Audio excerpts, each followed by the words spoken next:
লোকজন কমায় যায় না বলতে কি ওই লোক লেবু সিজন না এখন বর্তমান যেটা এটা লেবু সিজন না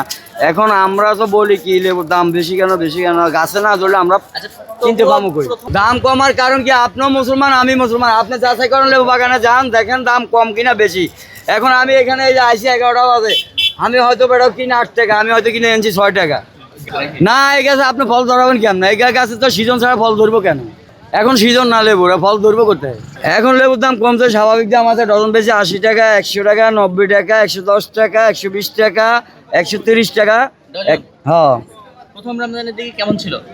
প্রথম রমজানের দিন লেবু ডজন ছিল 280 থেকে 200 টাকা হালি তো ছিল মনে হয় 100 টাকা অনেক হালি 100 টাকা 80 টাকা 70 টাকা 60 টাকা ছিল প্রথম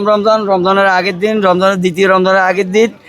এখন তো লেবুর দাম কমছে আছে যাক আমরা তো চেষ্টা করি কম দামে কিনতে এই যে এখন কিনছি 5 টাকা পিস বেশি হলো ডজন 60 টাকা 70 টাকা 80 টাকা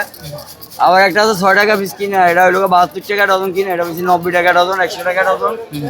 লেবুর দাম আপনার হচ্ছে আগে ছিল কত 120 টাকা করে হালি নিছে এখন একটু দাম কমছে তারপরে ভালো লাগছে রোজা রমজানের সময় এখন একটু দাম কমানোর জন্য আশা করি আর একটু দাম কমলে ভালো হবে দাম কমলো কেন কি মনে হচ্ছে খাওয়া কম দিচ্ছিল কারণ আমদানি বেশি হচ্ছে এই কারণে দাম কমতে পারে বাট খাওয়া তো কমে দিচ্ছিল জি জি জি জি এত দাম হলে পরে লেবু তো খাবেই না মানুষ